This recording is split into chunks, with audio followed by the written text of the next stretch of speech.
Hola, una vez más, bienvenidos a Palabra y Espíritu, donde abordamos temas relacionados con el cristianismo y ofrecemos respuestas a la luz de la teología reformada. Bienvenido a nuestra serie ¿Es razonable ser cristiano en el siglo XXI? En esta serie hemos abordado aspectos cruciales acerca de la viabilidad del cristianismo. Hemos abordado la Biblia y en pasados programas iniciamos un estudio acerca de Jesús de Nazaret, personaje central del cristianismo. Y hemos dedicado varios episodios a abordar el aspecto crucial del cristianismo. ¿Resucitó Jesús? Y hemos estado abordando algunas teorías de aquellas personas que descartan la resurrección de Jesús. Y hemos estado analizando en particular dos de estas teorías. Una de ellas se conoce como la teoría del robo del cuerpo. Y nos dimos cuenta que ni los apóstoles, ni las autoridades judías, ni las autoridades romanas, ni saqueadores de tumbas, ni siquiera algún grupo de bromistas pudieron tener acceso al cuerpo de Jesús. Simplemente el hecho de que existía una guardia romana perfectamente armada y equipada hace prácticamente imposible que alguien se hubiera llevado el cuerpo de Jesús. Por eso dijimos que esta teoría es honestamente insostenible. Después abordamos lo que se conoce como la teoría del desmayo o también hipótesis del desvanecimiento, que afirma que Jesús en realidad no murió en la cruz, que fue sepultado vivo y que de alguna forma logró salir del sepulcro por propio pie. Pero veíamos que de acuerdo con las técnicas de crucifixión, la pericia del verdugo romano, la crueldad del castigo al cual se sometió Jesús, la teoría del desmayo también es, humanamente hablando, imposible. De tal manera que tenemos que darnos cuenta que las evidencias y la honestidad intelectual nos tienen que llevar a una conclusión: Jesús sí resucitó. Pero en este programa queremos tratar una pregunta adicional. ¿Hay algunos otros elementos que respalden la resurrección de Jesús? Y aunque no lo creas, tenemos dos elementos que debemos analizar y que son también muy importantes, por lo que de ninguna manera un estudio serio sobre la resurrección los debería dejar de lado. El primero de estos tiene que ver con el origen del cristianismo, la cuna del cristianismo. Y es que, como todos lo sabemos, el cristianismo comenzó en Jerusalén, que es la misma ciudad donde Jesús fue crucificado. Y entonces tenemos que hacer un pequeño boceto de cómo era Jerusalén en tiempos de Cristo. Tenemos que decir, Jerusalén no era una gran metrópolis. De hecho, se estima que la población de Jerusalén oscilaba entre los 30 a 35 mil habitantes. No era grande, y aquellos que hemos tenido la oportunidad de vivir en lugares de estas dimensiones, sabemos que cuando la población es pequeña, dice el dicho, pueblo chico, chisme grande. Todo lo que sucedía en Jerusalén era del dominio público. Lo que pasaba con las diferentes familias, la actividad en el templo de Jerusalén, las personas que llegaban como peregrinos, las decisiones que tomaban los sacerdotes, la injerencia de Roma, etc. Todo era conocido. Así que tenemos que recordar, Jesús fue un personaje público. Ten por seguro que el rostro de Jesús era bastante conocido en Jerusalén. Dice la Escritura que debido a su carácter judío, Jesús debía estar en la ciudad santa por lo menos 3 veces al año. Si consideramos que su ministerio se extiende por 3 años, Jesús estuvo por lo menos 9 veces en Jerusalén. Lo importante es, en la última semana de su vida, su ministerio terrenal, Jesús entra a la ciudad de Jerusalén en lo que se conoce como la entrada triunfal. Los evangelios nos dicen que en este domingo en particular, Jesús fue aclamado por grandes multitudes que le llamaban el Hijo de David, un título mesiánico reservado única y exclusivamente para aquel que establecería el reino eterno de Israel. También se decía Hosana, expresión judía que significa por favor, salva. Entonces, yo te puedo asegurar que ese domingo en particular Jesús fue visto por miles de personas. De ahí Jesús se traslada al templo de Jerusalén, donde también fue visto por miles de personas. Recuerda que este momento coincide con la fiesta de la Pascua, cuando habían llegado centenares de miles de peregrinos judíos de los diferentes rincones del Imperio Romano. Jesús fue visto por miles de personas ese día en particular. Después, ten por seguro que muchísimas personas en Jerusalén supieron de su arresto. Muchísimas personas de Jerusalén supieron que fue juzgado primeramente en el palacio de Caifás, posteriormente ante Poncio Pilato, y finalmente muchas personas vieron a Jesús caminar tratando de llevar el patíbulum de la cruz. También ten por seguro que cientos de personas lo vieron caer y vieron cómo otro personaje llamado Simón de Cirene es el encargado de llevarlo hasta el Monte Calvario o el Monte del Gólgota. De igual forma, ten por seguro que cientos de personas estuvieron presentes durante su crucifixión. Jesús era un personaje muy conocido, un rabí que tenía muchos seguidores, por lo que su crucifixión seguramente atrajo no únicamente a simpatizantes de Jesús, seguidores de Jesús, sino también a muchísima gente curiosa por saber qué le pasaría a este maestro de Galilea. También ten por seguro que muchísimas personas supieron dónde sepultaron a Jesús. Recuerda, Jerusalén no es muy grande. Seguramente se sabía en dónde lo habían sepultado, y si no lo sabían, podían tener una idea por la actividad de la Guardia Romana que fue comisionada para cuidar el sepulcro. Entonces, tenemos que hacernos una pregunta muy interesante. Si Jesús no resucitó, ¿en serio podemos creer que los habitantes de Jerusalén aceptarían la idea de un Jesús resucitado?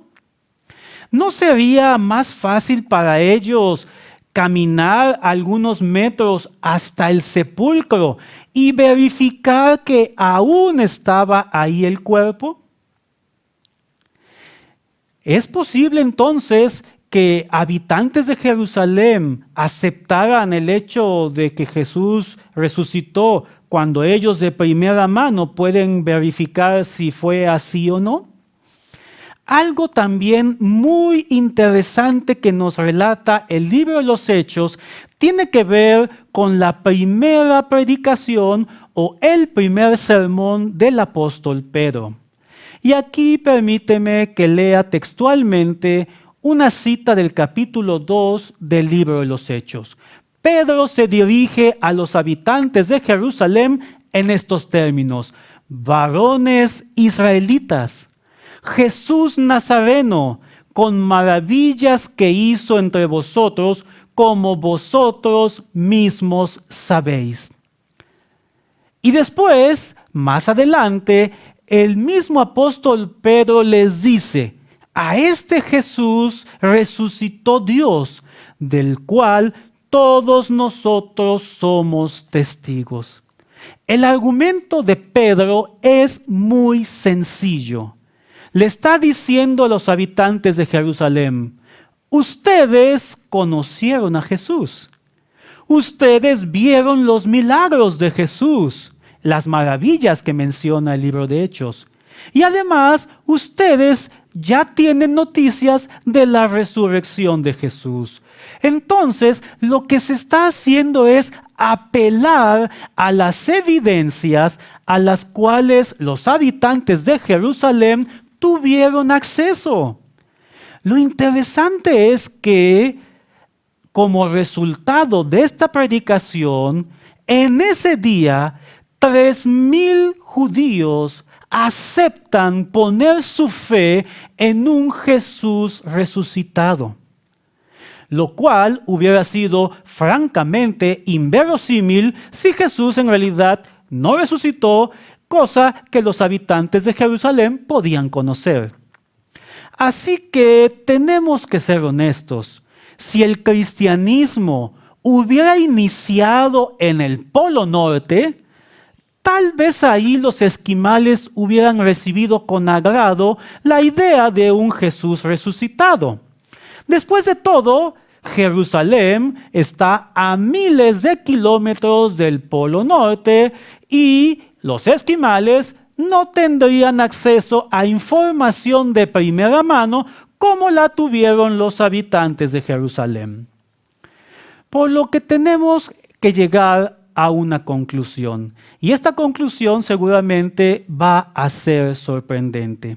La conclusión es: si Jesús no resucitó, entonces Jerusalén hubiera sido el lugar más improbable en el mundo para el surgimiento del cristianismo.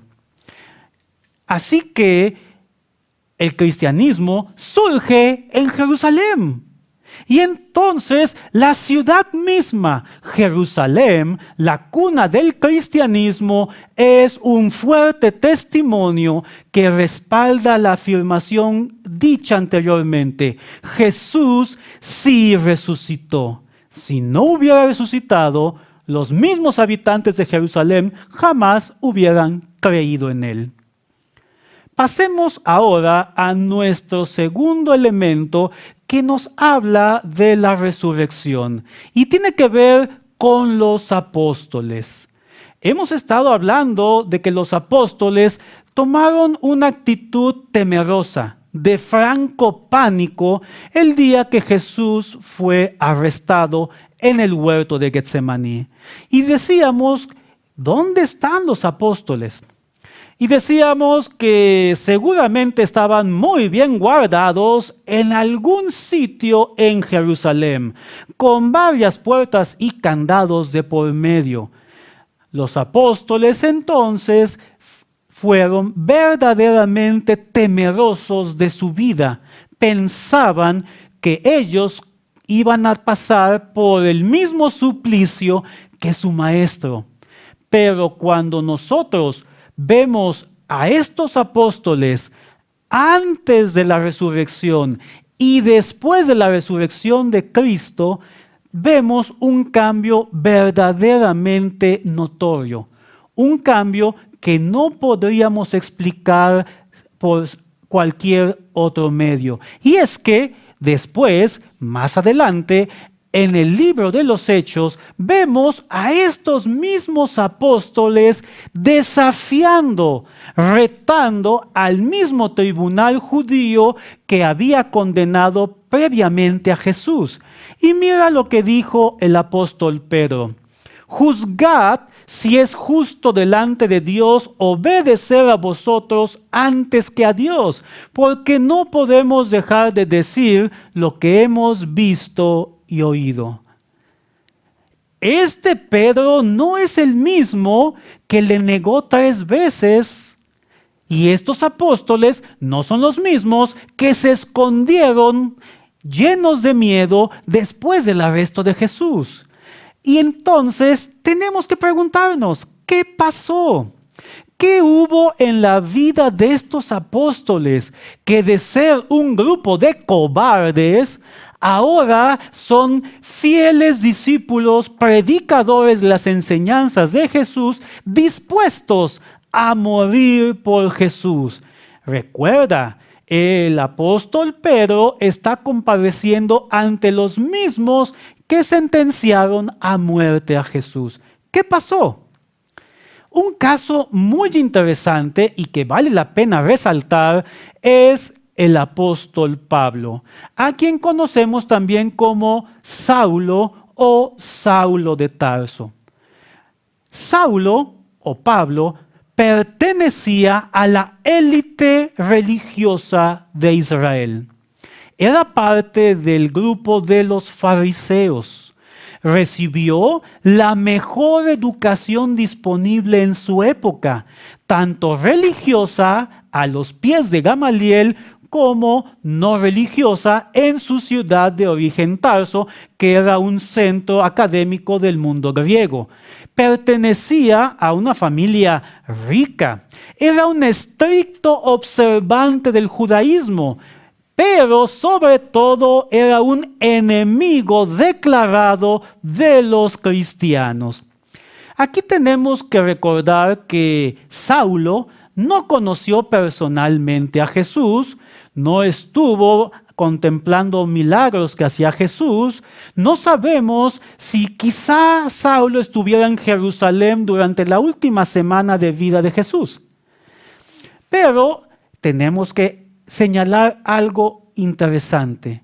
El hecho de que él no estuviera ahí no le impidió ser un fiero perseguidor de cristianos. Incluso dice la Biblia que perseguía a los cristianos fuera de la jurisdicción de Israel. Él pedía permiso a las autoridades religiosas para perseguir a los cristianos y meterlos a la cárcel, porque después de todo tenemos que recordar que a estos primeros cristianos se les veía como herejes o blasfemos del judaísmo ortodoxo. Entonces Saulo perseguía terriblemente a los cristianos, pero algo pasó. Dice el libro de los Hechos que en una ocasión Saulo iba a la ciudad siria de Damasco. Iba precisamente a perseguir y a arrestar a los cristianos judíos que encontrara en esa ciudad. Lo que Saulo no consideró es que en el camino iba a pasar un hecho verdaderamente milagroso. Nuevamente, permíteme leer textualmente lo que dice el libro de los Hechos en su capítulo 9. Dice: mas yendo por el camino, aconteció que al llegar cerca de Damasco, repentinamente le rodeó un resplandor de luz del cielo, y cayendo en tierra, oyó una voz que le decía: Saulo, Saulo, ¿por qué me persigues? Él dijo: ¿quién eres, Señor? Y dijo: yo soy Jesús a quien tú persigues. Dura cosa te es dar coces contra el aguijón. Él, temblando y temeroso, dijo: Señor, ¿qué quieres que yo haga? Y el Señor le dijo: levántate y entra en la ciudad y se te dirá lo que debes hacer. Saulo iba dispuesto a arrestar cristianos. Nunca pensó que el Jesús resucitado le saldría al encuentro. Y a raíz de esto, ahora tenemos un cambio en la vida de Pablo. ¿Qué pasó en la vida de Pablo? Que después de ser el más fiero perseguidor de cristianos, se convierte en el más grande predicador del cristianismo.